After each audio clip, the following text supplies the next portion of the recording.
성경대로 사는 것 쉽게 말할 수 있지만 엄격히 말하면 참 살아내기 쉽지 않은 그런 삶인 것은 사실입니다. 이 높은 수준의 삶을 2장 1절에서는 뭐라고 하냐? 참된 신실성이라고 얘기합니다. 신실하다는 것은 변함없이 계속해서 한다는 걸 얘기하는 겁니다. 그러니까 여러분이 높은 수준의 삶을 산다라고 하는 것은 그 신실성을 가지고 살아가는 거예요. 그 신실성은 다른 말로 하나님의 교훈을 나의 삶의 모습을 통해서 빛나게 하는 걸 얘기하는 거예요. 내가 하나님이 살으려고 하는 그 삶의 모습대로 살아내는 것, 그게 신실성이고 높은 수준의 삶이라고 하는 겁니다. 삶으로 살아내기 쉽지 않은 의롭고 경건하고 신실한 삶을 살아야 하는 이유가 반드시 있을 것입니다. 그것은 우리가 하나님 나라에 대한 소망을 가지고 있다라고 하는 증거이기도 합니다. 당신 왜 의롭게 살려고 해? 왜 올바로 살려고 해? 왜 신실하게 살려고 해? 어렵잖아. 그거 왜 살려고 해? 나는 하나님 나라에 대한 소망이 있어. 그 어떤 것으로도 살 수 없는 하나님의 나라에 대한 소망은 하나님의 말씀을 지키는 데 있어. 그게 믿음이라고 했기 때문에. 그 믿음 안에 그리스도를 향한 믿음이 있고 그리스도를 믿는 믿음이 내포되어 있어. 근데 그렇게 믿어지는 이유는 나는 하나님의 나라에 대한 소망을 품고 있기 때문에 그래.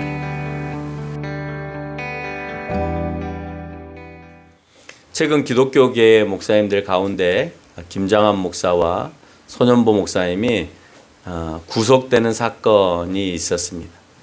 이유는 선거법 위반과 또 이제 윗선 압력에 관한 정치에 개입했다라고 하는 이유 때문에 두 사람이 개입이 됐습니다. 고민을 해봤습니다. 목사님들을 구속하는 것에 대해서는 저도 참 가슴이 아프고 국가가 종교 분리의 원칙에 따라서 하지 말아야 되는데 이분들은 종교 분리의 원칙을 주장하지 않죠. 종교와 정치가 일치돼야 된다고 생각하시는 분들이니까 우리의 생각과는 좀 다릅니다. 그러니까 정치와 밀착되어 있으니 종교 일치의 생각을 하고 있으니 해도 된다라고 생각을 하는 겁니다. 그러면 그들의 구속이 과연 그리스도를 위하여서 살다가 구속된 건가를 물어보았습니다. 그랬더니 그들은 그리스도를 위해서 구속된 것이 아니라 정치를 위해서 구속된 것입니다.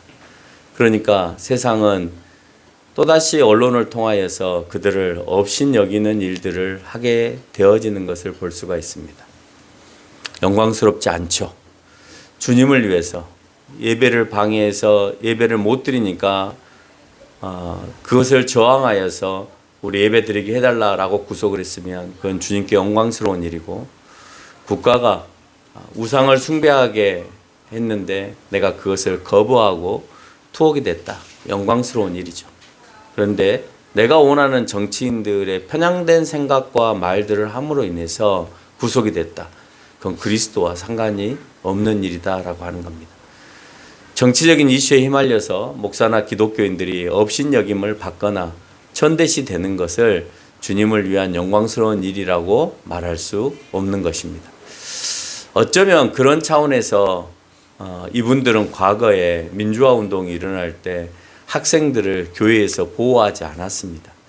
교회에서 보호한 곳은 카톨릭이죠. 그래서 카톨릭은 그런 점에서 정치와 밀착을 했습니다.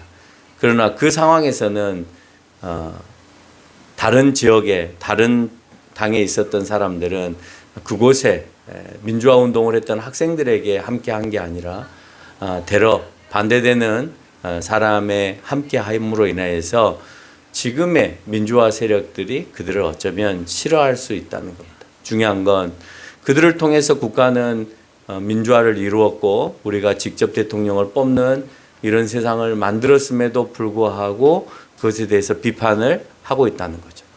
그런 모습을 보면서 세상은 교회를 향하여서 업신여기는 모습을 볼 수가 있습니다. 목사님이 왜 그래?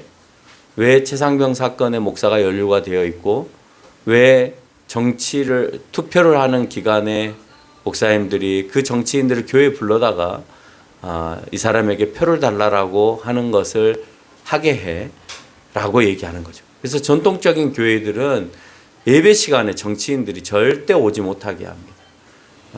이곳에도 뭐 시의원, 구의원들이 와서 뭐 설교할 수 있습니까? 뭐 자기네들이 연설할 수 있습니까? 5분만 시간을 주십시오라고 얘기해도 이곳은 그들이 자기의 정치적인 이념과 사상을 말하는 장소가 아니에요. 이것은 하나님의 말씀을 대변하여서 하나님의 말씀이 선포되어지는 곳이에요. 그래서 그게 빨간당이든 파란당이든 그 누구도 여기에 와서는 안 된다라고 하는 것입니다. 물론 뭐 정 온다 그러면 인사 정도는 하겠죠. 제가 누굽니다 하고 인사만 하고 들어가는. 근데 그거 하기 위해서 시간 내서 여기까지 오겠습니까? 그렇게는 할 수 없다는 거죠.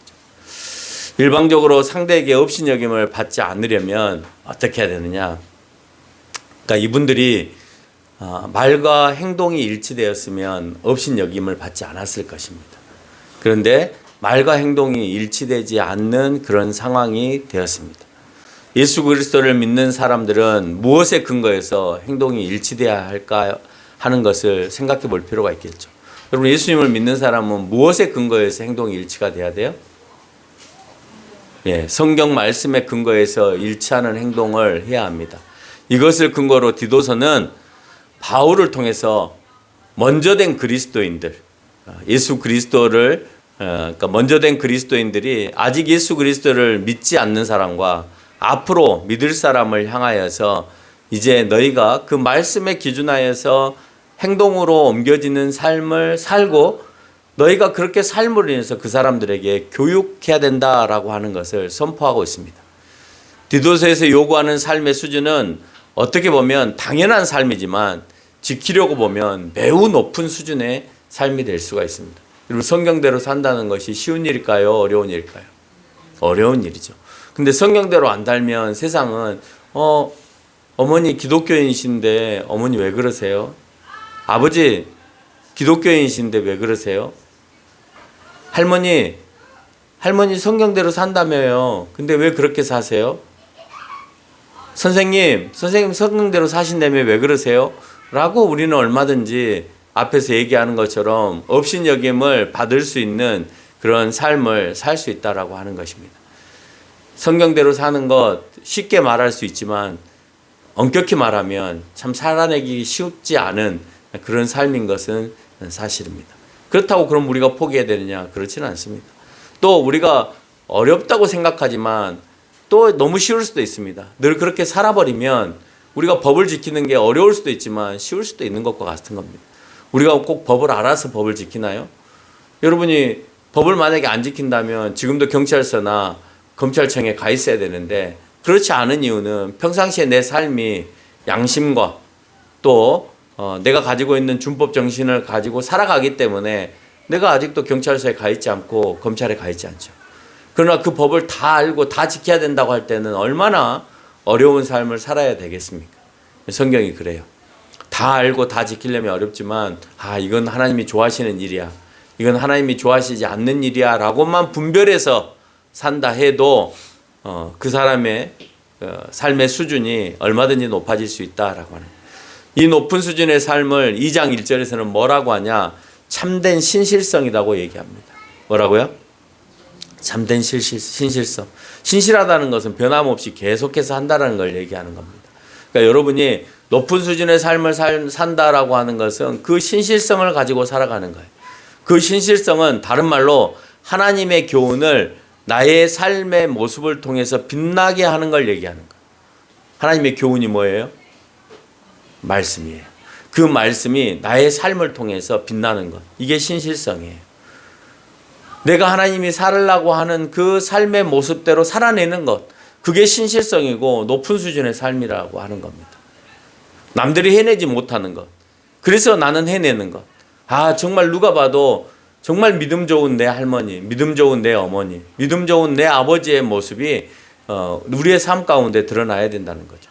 그것이 11절에서 구원을 주시는 하나님의 은혜가 나타나는 거예요. 내가 하나님의 은혜를 받았다라고 하는 것이 하나님으로부터 받은 그 은혜가 그 삶을 통해서 드러나는 것. 그것을 오늘 참된 신실성, 수준 높은 삶을 얘기하는 겁니다. 또한 이렇게 드러나는 것을 하나님으로부터 양육되었음을 나타내는 겁니다. 내가 하나님께 양육되었기에 이런 삶을 사는 거예요. 여러분, 좋은 부모 밑에서 좋은 자녀들이 양육되어지잖아요. 부모님이 옳은 것을 가르치고 바른 것을 가르치면 그 자녀는 지금 당장은 그걸 듣지 않는다 하더라도 그 바른 길과 그 좋은 길을 찾아가려고 노력을 합니다. 그런데 삐딱한 생각과 잘못된 생각이 자꾸 누적이 되어지면 그 자녀들도 삐딱한 생각과 잘못된 생각들이 누적이 되어져서 나도 모르게 그렇게 자녀들이 성장해 간다라고 하는 거예요. 내가 하나님으로부터 양육되었다면 하나님은 우리를 삐딱하게 하거나 잘못된 것을 가르치지 않으시잖아요. 또 하나님으로부터 양육되었다는 것은 말씀으로 양육되어진 거니까 그 말씀에 의해서 양육된 우리가 하나님의 그 양육됨이 드러나는 모습으로 살아가게 되는 것이고 그것이 믿음이고 믿음을 수반하는 삶이다라고 하는 겁니다. 이런 삶을 살아낼 때 우리는 믿음이 없는 사람들과 세상 사람들로부터 업신여김을 받지 않는다라고 하는 거예요. 업신여김을 받지 않는다라고 하는 것은 당신에게 그리스도의 향기가 난다. 정말 당신은 믿는 사람처럼 보여. 이게 업신여김을 받지 않는 거예요. 근데 교회 다니는데 당신 왜 그래? 우리랑 똑같네? 술 먹으러 가자면 술 먹으러 가고 담배 피러 가자면 담배 피러 가고 또 유흥업소 가자 그러면 유흥업소 가고 내가 하고 싶은 대로 여행 같이 가자 그러면 주일 끼고 같이 여행도 가고 뭐 당신하고 나하고 다를 바가 뭐 있어. 또 편법을 사용해서 돈을 벌자 그러면 또 그것에 맞춰서 편법을 사용해서 돈도 벌고 당신 우리하고 똑같네? 그런데 당신이 무슨 그리스도이냐? 라고 생각이 되어집니다. 함께 일할 때는 함께 일하기 때문에 그런 말을 하지 않아요. 근데 나중에 사이가 나빠지면 당신 그리스도인인데 우리랑 똑같이 했잖아 라고 하면서 업신여기는 삶을 살게 되어진다는 것. 이 참된 삶의 신실함 안에는 이 세상의 정욕을 다 버림을 내포하고 신중함과 의로움과 경건함의 세상으로 사는 것을 얘기합니다. 여러분 세상의 정욕을 버리기가 얼마나 어려워요. 세상의 욕심들을 버리는 것이 너무 어렵죠. 공부하는 학생은 좋은 대학과 좋은 곳으로 취직하고자 하는 그 마음이 있죠. 자연스럽게 되는 것과 욕심을 내는 건 좀 다를 수 있습니다. 또 우리는 그것 말고도 뭐 직장 생활하는 사람이나 사업을 하는 사람이나 연애를 하는 사람이나 다양한 모습 속에서 우리는 세상의 정욕을 버리기가 참 어렵습니다. 여러분이 열심히 사는 것을 막는 것이 아니라 정말 욕심껏 사는 것을 막는 것입니다. 그래서 누구에게 무엇을 위해서 살아가는가 하는 것은 굉장히 중요한 거죠. 아름다운 욕심을 부리는 것은 세상으로 업신여김을 받지 않습니다. 그런데 허황된 욕심을 꿈꾸는 사람들은 업신여김을 받게 되어진다는 거예요. 최선을 다해서 부자가 되는 거 당연한 거죠. 열심히 살았는데 부자가 되는 거 당연한 거죠. 그런데 열심히 살지 않으면서 다른 방법으로 자기가 부자가 되려고 하거나 아니면 권력을 취하려고 한다? 그건 잘못된 것이죠. 삶으로 살아내기 쉽지 않은 의롭고 경건하고 신실한 삶을 살아야 하는 이유가 반드시 있을 것입니다. 그것은 우리가 하나님 나라에 대한 소망을 가지고 있다라고 하는 증거이기도 합니다. 당신 왜 의롭게 살려고 해? 왜 올바로 살려고 해? 왜 신실하게 살려고 해? 어렵잖아. 그거 왜 살려고 해? 나는 하나님 나라에 대한 소망이 있어.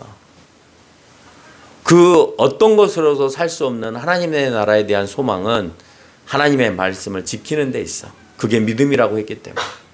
그 믿음 안에 그리스도를 향한 믿음이 있고 그리스도를 믿는 믿음이 내포되어 있어. 근데 그렇게 믿어지는 이유는 나는 하나님의 나라에 대한 소망을 품고 있기 때문에 그래. 너 왜 돈 벌려고 해? 나는 압구정동에다가 아파트 하나 사는 것이 나의 소망이기 때문에 그래. 그 소망이 있는 사람은 그 소망을 이루기 위해서 돈을 어떻게든지 악착같이 모으겠죠. 근데 그 소망이 압구정동에 있지 않고 하나님 나라에 있으면 생각이 바뀌겠죠. 나는 그 소망을 향해서 하나님께서 원하시는 삶을 살아야 된다. 압구정동에 소망이 있는 사람은 그 압구정동의 소망을 이루기 위한 삶을 사는 거예요. 열심히 돈을 모아서 정말 지혜롭게 경건하게 최선을 다해서 돈을 모아봤더니 압구정동에 아파트를 살 수 있으면 사세요. 괜찮아요. 그건 나쁜 거 아니에요.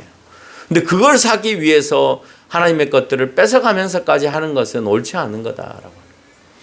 그렇게 안 하면 목사님 압구정동에 아파트 살 수 없습니다. 뭐 주일도 좀 일 좀 해야 되고요. 또 좀 탈세도 좀 해야 되고요. 편법도 좀 사용해야 되고요. 그렇게 해야 서울에서 집 한 채 장만하지. 그걸 안 하면 못 합니다. 못 해도 괜찮습니다. 중요한 건 나도 그렇고 내 자녀도 그렇고 신앙 안에서 올바로 가르치는 것이 더 중요합니다. 그렇지 않으면 또 다른 편법과 또 다른 탈세와 또 다른 부정한 모습들을 살아갈 수밖에 없기 때문에 그래요. 이런 삶이 드러나는 것 자체가 나를 통해서 예수 그리스도의 영광이 드러나는 거예요. 내가 그렇게 사는 것, 소망을 가지고 살 때 예수님의 영광이 드러나는 거예요. 왜? 예수님이 원하는 삶을 살고 있기 때문에 그렇습니다. 우리는 성삼위 하나님께 이런 영광을 돌리기 위해서 사는 거예요. 너희가 왜 살아? 하나님께 영광 돌리겠어. 하나님께 영광 돌리는 게 뭔데? 하나님께서 말씀하시는 것을 내가 지키면서 그 삶을 살아가는 거야. 그럼 그 삶을 살아가는 것이 뭔데? 내가 경건된 삶을 살아가는 거고 복음을 위해서 살아가는 거야. 내가 교회를 위해서 살아가는 거야. 그리고 내가 나에게 주어진 그 6일 동안은 최선을 다해서 내가 또 부지런히 일하는 거야. 물질 세계 안에서 살아감에 있어서 하나님께서는 나에게 일하라고 하셨으니까 최선을 다해서 일하지만 그렇다고 해서 하나님 것을 침범하거나 하나님에게까지 넘어가면서까지 내가 그렇게 살지는 않아 라는 생각을 하는 겁니다. 오늘 3장 7절에서 언급하고 있는 대로 영생의 소망을 따라 상속자가 되었기 때문에 나는 상속자의 삶을 사는 거예요. 여러분, 이건희 회장의 아들 이재용 씨는 삼성전자의 상속자니까 상속자의 품위로 사는 거예요. 응? 여러분, 대통령의 아들과 대통령의 딸이 대통령은 아니지만 품위대로 사는 거예요. 목사의 아들이 목사는 아니지만 목사의 자녀이기 때문에 품위대로 사는 거예요. 상속자면 그 상속자에 맞게끔 살아갑니다. 과거에 우리가 유교 문화에 살아갈 때 그 집안의 장소는 그 집안의 상속자잖아요. 그 집안의 상속자는 그 집안에 맞는 상속자에 맞는 품위 있는 삶을 살아야 합니다. 근데 상속을 포기하면 자기가 하고 싶은 대로 사는 거죠. 그래서 너 상속을 포기할래? 아니면 품위 있는 삶을 포기할래?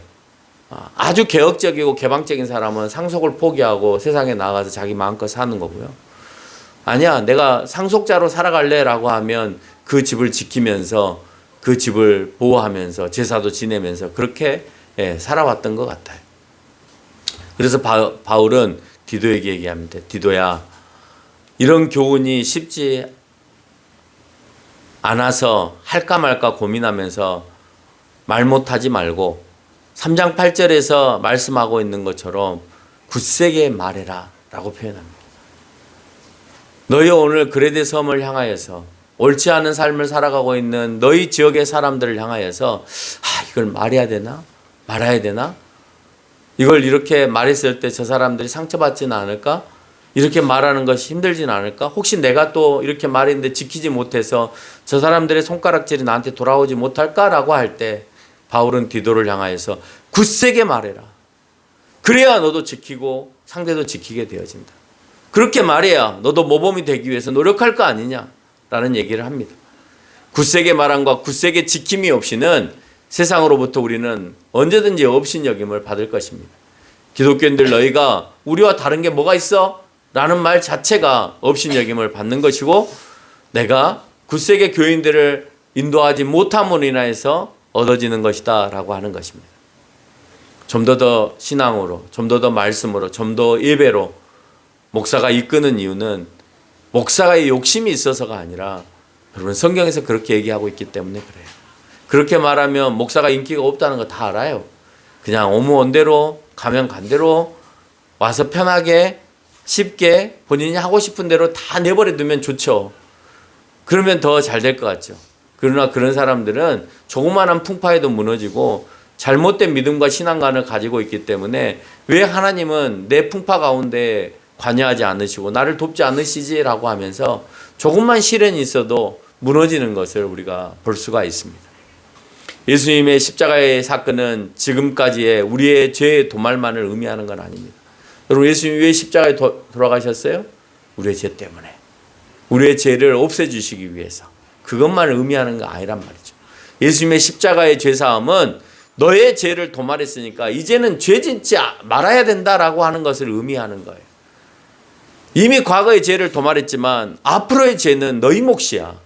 예수님을 알고 있음에도 불구하고 너희가 그렇게 살지 않잖아 라고 하는 말이에요. 2장 14절을 보면 수준 높은 삶을 앞으로도 네가 살아냈으면 좋겠다라고 하는 말을 그 안에 내포하고 있다는 거예요. 믿음은 이 소망에서 시작하여 참된 신실함으로 드러나는 것입니다. 그랬을 때 3장 1절에서 말씀하고 있는 것처럼 누구에게든지 업신여김을 받지 않게 되어진다라고 하는 거예요. 여러분, 그 순종하고 선한 삶을 살아감으로 인하여서, 깨끗하게 살아감으로 인하여서, 그로 인하여서 세상으로부터 그 사람은 업신여김을 받지 않는 그런 삶을 사는 것. 그런 바울이 디도에게 말한 그 신실한 삶과 의로운 삶이 왜 필요했을까요? 당연히 그리스도께서 우리에게 그렇게 모범이 되셨기 때문에, 그리고 제자들에게 그렇게 교육하셨기 때문에 우리가 그렇게 살아가는 거예요. 따라서 바울은 디도를 통해서 또 다른 사람을 세우기 위해서, 바울은 디도에게 교훈하여서 디도가 바로 세워지기를 원하고, 디도는 또 그 교회 교인들을 바로 세워서 그것을 교훈하여서 바로 세우기를 원하고 있는 겁니다. 어떤 사람을 바로 세우려고 하는 건가요? 오늘 성경을 보니까 장로를 세우기 위함이었습니다. 오늘 장로들은 불순종한 일이 없어야 되고 자녀를 믿음 안에 두어야 된다라고 하는 거예요. 제가 늘 신앙 안에서 고민하는 게 그겁니다. 나는 내 신앙을 지키면서 살 수 있습니다. 그러나 자녀는 내가 아니잖아요. 자녀는 내가 아니기 때문에 자녀가 어떻게 되는 것에 대해서 내가 어떻게 할 수가 없어요. 그러나 최선을 다해서 자녀들에게 얘기하는 거죠. 아빠 뭐 원해? 아빠 뭐 갖기를 원해? 앞으로 아빠가 내가 잘 됐을 때 아빠는 나에게 뭘 원해? 라고 물어보면 뭘 원하겠어요? 너희가 신앙 안에서 바로 서고 예배 잘 드려주는 것 외에는 없다. 물론 너희들이 돈이 좀 있으면 좋은 걸 사주면 좋지. 그렇지만 꼭 그런 걸 바라는 건 아니다. 신앙 안에서 너희들이 잘 세워지기를 원한다라는 얘기를 하죠. 그래서 뭘 원해 안에는 너희가 예배에 잘 드려주는 거. 그래서 저도 뭐 아들이 둘 있지만 늘 나중에라도 늘 얘기하는 건 그겁니다. 주일날이면 항상 교회 와서 함께 예배드리고 함께 식사하고 갔으면 좋겠다. 여러분, 그게 부모의 소원이 되고 소망이 되어지면, 그러면 야 얘야 집에 한번 와라, 나한테 인사 한번 하러 와야지 라는 말이 필요 없잖아요. 주일날 와서 같이 예배드리고 얼굴 보면 되는 거니까. 그 대신 부모는 희생을 해야 돼요. 그 자녀들과 그 손주들이 왔을 때 맛있는 음식도 준비해야 되고, 또 그 아이들이 편안하게 지내고 갈 수 있게끔 다른 준비들도 해줘야 되는 거죠. 그런 희생이 필요하고 그 희생 가운데에서 그 자녀들을 믿음으로 이끌어낸다 라고 하는 것을 오늘 3장 6절에서 언급을 하고 있습니다. 장로 세우는 것으로 그러면 끝나느냐? 그렇지는 않습니다. 오늘 감독을 세우는 일도 합니다. 감독은 여러 교회들을 관리하는 일을 하는 사람들을 감독이라고 했습니다. 감독은 어떻게 사람을 세우는 거냐? 책망할 것이 일단 이 사람도 없어야 돼요. 누가 봐도 책망할 것이 없는 사람이어야 됩니다. 그리고 고집을 내지 말아야 돼요. 좀 유연할 필요가 있어요. 때로는 그럼 권사님 뜻대로 하십시오. 네, 장로님 생각대로 하십시오. 라는 것도 있어요. 무조건 안 된다가 아니라 신앙 안에서 잘못된 거야. 안 되는 거죠. 근데 그렇지 않고는 네, 그렇게 하십시오라고 하는 부분도 있어야 되고, 급히 분내지 않아야 되고, 술을 즐기지 않아야 되고. 여기서 술을 즐기지 않는다 하니까 그러면 즐기지 말고 간혹 먹으면 되겠네요 라고 말할 수도 있겠죠. 그게 맞는 말인가요? 아니에요. 간혹 먹는 것도 즐기는 거일 수 있어요.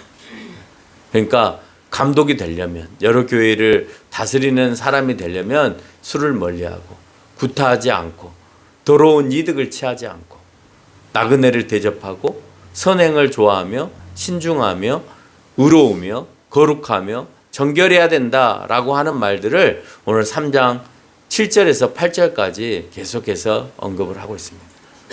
뿐만 아니고 진실한 말씀을 가르침을 그대로 지켜야 하고 바른 교훈으로 권면하고 거슬려서 말하는 자들을 책망할 줄 알아요. 여러분, 내가 누군가에게 잘못했다라고 얘기를 하려면 내가 바로 살아야 되잖아요. 바로 살지 못하면 내가 그 사람을 붙들고 그런 얘기를 할 수 있을까요? 못하는 거죠. 디도가 머물러 있는 곳은 어디였냐면 그레데 섬이라고 하는 곳이었습니다. 지도 한번 보여주세요. 그레데 섬은 여러분 보시면 그 지중해 정 가운데에 떠 있는 섬 같은 게 있죠? 정 가운데, 예, 저기가 그레데입니다. 가운데 정가운데 지중해 가운데에 있는 저곳에 지금 디도가 있는 것입니다. 그래서 여기에는 할레파 사람들이나 불순종하고 헛된 말을 하는 사람들, 속이는 자가 많다라고 1장 12절로 13절에 언급을 해요. 항상 거짓말장이들, 악한 짐승들, 게으름병이로 그렇게 평가되는 섬이 어디였냐? 이 그레데 섬이었습니다. 또한 믿음이 없는 자도 있는데 마음과 양심이 더러운 자다라고 표현을 하고 있습니다. 이런 사람을 디모데 후서 3장 5절에 뭐라고 표현하냐? 경건의 모양은 있으나 경건의 능력을 부인한 자. 막 예배는 드리는 것 같은데 우리에게서 뭐가 나타나겠어? 라고 생각하는 자. 그래서 하는 척하지만 결국 그게 진실로 내가 예배를 드림이 아니라 하나님을 섬김이 아니라 가짜로 드리는 사람의 모습이 더 강하다라는 것.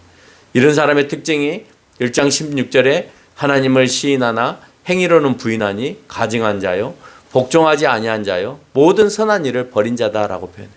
이게 이런 삶을 살아갈 때 세상으로부터 우리는 지탄받는 업신여김을 받는 삶을 사는 거고 이것을 버리는 삶이 하나님의 말씀에 순응하며 살아가는 삶이라는 거예요.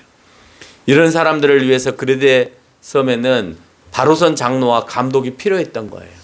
그래서 오늘 디도를 향하여서 이런 장로와 감독들을 세워야 된다라고 얘기하는 거고 그러기 위해서는 네부터 바로 서어져야 된다라는 걸 얘기하는 겁니다. 그러니까 결국은 오늘 이 말은 여러분들이 말씀 안에서 잘 사십시오 라는 말 이전에 목사 네가 먼저 잘 살아야 된다라는 말이 되는 거예요. 그러니까 나를 향하여서 먼저 얘기하는 겁니다. 그리고 여러분들이 그 모범을 따라서 여러분들 똑같이 그렇게 살아가 주기를 원하고 있다라고 하는 거예요. 그리고 이런 모범된 사람들을 통해서 1장 11절에서 언급한 대로 불순종에 사로잡힌 사람들의 입을 막는 일과 더러운 이득을 취하려고 하는 것과 그래서 가정들을 무너뜨리려고 하는 것을 너희들이 막아내야 된다라고 설명하고 있는 거예요. 그렇게 살아내지 못하면 더러운 일들은 더 가득할 것이고 또 불순종한 일들은 더 많아질 것이고 또 그 지역에서 성행하고 있는 여러 가정들을 거느리고 있는 그런 잘못된 풍습과 형태들을 막아낼 수 있다라고 표현합니다. 너희들마저 그렇게 하면 그러면 그 섬에 있는 사람들도 똑같이 그렇게 할 것이다 라고 하는 것입니다. 그러면서 장로와 감독에 관한 것만 교훈으로 설명하고 있는 게 아니라 이런 사람들이 세워지기만을 원하는 것이 아니라 2장 전체 안에는 여러 사람들 여러 나이대별로 분류를 하고 있는데 첫째는 늙은 남자에게 먼저 권면합니다. 야, 늙은 남자들아, 나이 든 남자들아, 절제해라, 절제. 너희는 절제 없는 삶을 살아간다. 경건해라. 늙은 남자들이 경건이 없는 거예요. 경건해라. 그리고 오만방종한 거예요. 신중해라. 그리고 믿음과 사랑과 인내가 없다 너희에게는. 이런 것들을 늙은 남자들이 좀 가졌으면 좋겠다라고 설명하고 있고 늙은 여자들에게도 얘기합니다. 행실에 거룩해라. 행실이 엉망이다. 또 다른 사람을 모함하지 말라. 말을 조심해라. 또 술의 종이 되지 말라. 그런 사람들 중에는 여자분들도 술을 참 많이 마셨나 봅니다. 술의 종이 되지 마라. 또 선한 것을 가르쳐라. 많은 것을 얻기 위해서 가르치고 또 세상이 가는 그 길을 가르치는 것이 아니라 선한 것을 가르쳐라. 설사 세상이 그렇게 간다 하더라도 내 자녀에게는 그렇게 가르치지 말라. 뿐만 아니고 네가 똑바로 섬으로 인해서 젊은 여자들을 잘 교훈하고 남편과 자녀를 사랑해라 라고 하는 얘기를 하는 거예요. 그러니까 그 말은 남편과 자녀를 사랑하지 않은 거죠. 사랑하지 않았기 때문에 행실이 거룩하지 않았던 거고 또 본인이 술의 종이 되었으니까 자녀를 사랑할 수가 없죠. 예. 맨날 술 먹고 지내는데 애들을 사랑으로 보호할 수 있나요? 할 수 없죠. 근데 그런 얘기를 오늘 늙은 여자들에게 얘기를 하고 젊은 여자들에게도 남편과 자녀를 사랑하고 신중하며 순전하며 집안일을 하며 선하며 자기 남편에게 복종하고 하나님의 말씀이 비방받지 않게 살기를 원하고 있습니다. 젊은 남자에게는 신중하고 선한 일을 본을 보이고 교훈에 부패하지 말고 단정하고 바른 말을 하고 대적자들로 하여금 악하다 할 것이 없는 그런 삶을 살아라라고 얘기합니다. 그래서 2장 11절에서 언급하고 있듯이 모든 사람에게 구원을 주시는 하나님의 은혜가 너희 가운데서 나타나기를 원한다. 하나님께서 주시는 은혜가 와 정말 하나님 믿는 사람 저렇게 사는 거야 라고 하는 모습이 너희를 통해서 드러나기를 원한다. 3장 1절에서 분명 모든 사람을 향해서 통치자들과 권세 잡은 자들에게 복종하라고 하고 있습니다. 이젠 이렇게 하지 않죠. 여러분 통치자와 권세 잡은 자를 복종합니까? 대통령도 끌어내리는 판이고 대통령도 구속시키는 판이고 예? 역대 대통령 가운데에서 힘들지 않은 대통령이 몇이나 있습니까? 그게 뭐 빨간 당이든 파란 당이든 다 힘들게 했잖아요. 힘들었잖아요. 뭐 죽거나 구속되거나 뭐 다 그렇게 대통령들이 됐잖아요. 근데 그걸 누가 합니까? 결국은 국민들이 또 하는 거잖아요.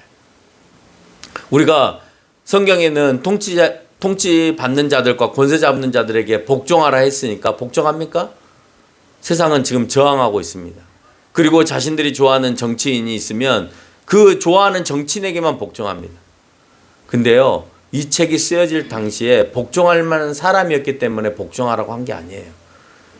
이 책이 쓰여졌을 당시에 유대인들이 거주했던 예루살렘은 누가 통치하고 있어요? 로마가 통치하고 있어요. 로마의 왕에게 복종하라라고 하는 말이 과연 옳은 말일까요? 그런데 사람들은 그 나라 사람들이 존재하는데 너희 지금 통치자가 로마지만 로마인들에게 복종해라 라는 말이 맞을까요? 그런데 오늘 바울은 그들을 향하여서 통치자들에게 복종하라고 했습니다. 그때도 그런 거 싫어했죠. 적국이기 때문에. 적국의 왕에게 하는 것은 매국노라고 그들도 생각했고 우리나라 사람들도 생각했는데 오늘 바울은 복종하라는 거예요. 그러면 무조건 그 시대나 이 시대에나 복종했을까요? 바울이 있었던 시대에도 그러면 무조건 복종했을까요? 아니에요. 바울도 예배를 드리지 못하게 하거나 복음을 전하는 것을 방해하거나 우상 숭배하게끔 요청하거나 할 때는 그들의 말에 순응하지 않았어요. 그러니까 순응하지 말아야 되는 것은 성경에서 하지 말라는 것을 강요할 때 내가 순응하지 않지만 나머지 모든 통치에 있어서는 순종해라 라고 얘기를 하는 겁니다.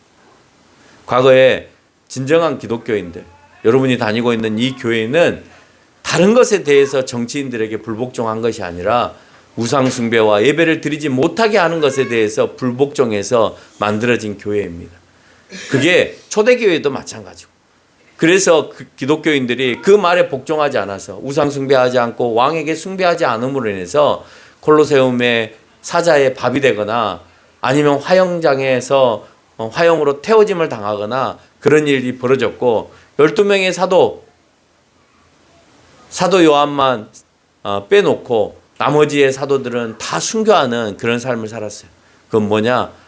말씀에 순종하기 위해서 세상의 권력에 불순종한 그런 모습이다라고 하는 겁니다. 그러니까 그런 부분에 있어서는 통치에 저항할 수 있지만 지금 시대는 뭔가 잘못됐어요. 자기네들에게 불이익을 주거나 인권에 피해를 준다는 이유 때문에 불순종하는 모습들이 더 강해요. 정말 말씀대로 살아가려고 하는 것에 대해서 불순종하는 것이 아니라 자기의 정치적인 힘을 위해서 불순종하는 경우가 더 많다. 그래서 잘못되어져 가고 있다라고 말할 수 있는 거죠. 결론을 맺겠습니다. 예수 그리스도를 믿는 믿음 가운데 위에서 말한 모범된 삶을 살아낼 성령이 임해야 합니다. 성령이 풍성하게 우리 가운데 임하지 않으면 예수 그리스도를 향한 믿음이 없다는 말이 되고 또 예수 그리스도를 향한 믿음이 내가 강하게 자리 잡지 못해요.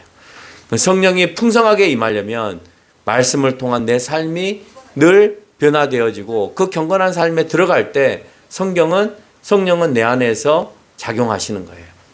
업신여김을 받지 않는 사람이 되지 말아야 합니다. 여러분 세상에서 그리스도인으로 지적당하는 일이 없기를 바랍니다. 그러기 위해서는 이와 같은 교훈적, 훈계적 교훈도 받아들여야 합니다. 그렇게 사시면 안 됩니다. 예배 빼먹으면 안 됩니다. 정말 순종하면서 삽시다. 여러분이 직분자로 살아가기 위해서 노력해야 됩니다. 라는 말들이 듣기 싫은 말로 들려도 그것을 받아들여야 된다라고 하는 거예요. 그 이유는 예수님을 믿고 열매 없는 자가 되었다는 것은 믿음이 없다는 말이고 우리의 신앙생활이 잘못되었다는 말이기 때문입니다. 그래서 훈계적 교훈은 우리 안에 이런 필요한 것들을 깨닫게 하고 실천하게 한다는 사실을 기억하는 저와 여러분이 되시기를 주님의 이름으로 축원합니다.